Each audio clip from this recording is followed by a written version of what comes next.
جس طرح کہتے ہیں کہ ایک نوجوان تھا جس کو شہزادی سے محبت ہوئی، بادشاہ کی بیٹی سے محبت ہوئی، اس سے شادی کرنا چاہتا تھا۔ دربار میں ایک وزیر تھا جو اس کا جاننے والا تھا، وزیر کے پاس گیا اور وزیر سے کہا کہ تم کسی طرح میری شہزادی سے شادی کراؤ۔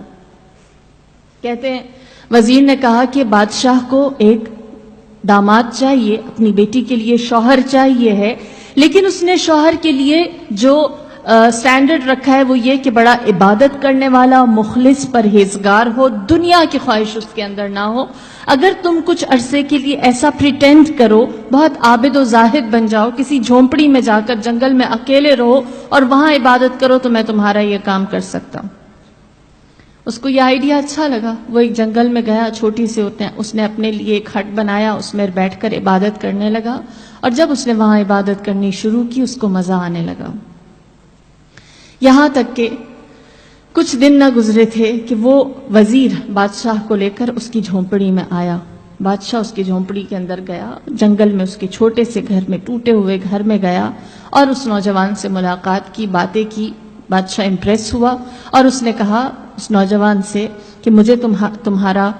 عبادت کرنا، تمہارا تقوی اچھا لگا، میں چاہتا ہوں تم کسی دن میرے پاس آ کر محل میں ملو، میں اپنی بیٹی کے لیے شوہر تلاش کر رہا ہوں اور مجھے لگتا ہے کہ تم میرے آنے والے مستقبل کے لیے ایک اچھے جمائی، ایک اچھے داماد ثابت ہو سکتے ہو۔ جب بادشاہ نے یہ کہا اس کو اپنی خواہش مل گئی، اس نے فوراً بادشاہ کو جواب دیا اور کہا مجھے تھوڑا سا وقت چاہیے، پھر میں آپ کو ریسپونڈ کرتا ہوں، آپ کی خدمت میں حاضر ہوتا ہوں۔ وزیر خوش ہوا، اس نے اپنا وعدہ پورا کر دیا۔ جیسے ہی بادشاہ اس جھونپڑی سے باہر نکلا ہے، پیچھے سے اس نوجوان نے اپنا ساز و سامان، اپنا بوریا بستر سمیٹا اور کسی ایسی جگہ چلا گیا جہاں اس کی کسی کو خبر نہ ہوئی، گم، لاپتہ،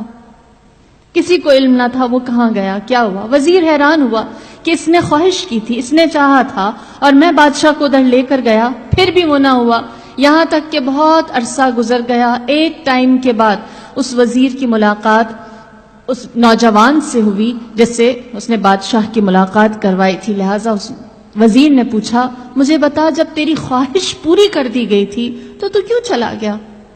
تو نے کیوں اپنی نیت، اپنا ارادہ بدل دیا اور اپنے اس ڈیسیجن سے ہمیں تم نے انفارم بھی نہ کیا۔ اس نوجوان نے کہا جب بادشاہ میرے پاس آیا میرے اس جنگل کے چھوٹے سے جھونپڑے میں اور اس نے وہ بات کہی جو میں سننا چاہتا تھا، تو اس وقت میں نے اپنے آپ سے سوال کیا، اتنی عبادت کی تو بادشاہ چل کر تمہارے جھونپڑے میں آ گیا،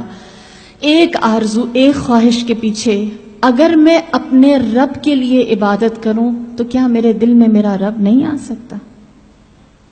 تو کیوں نہ میں اپنی آرزو کو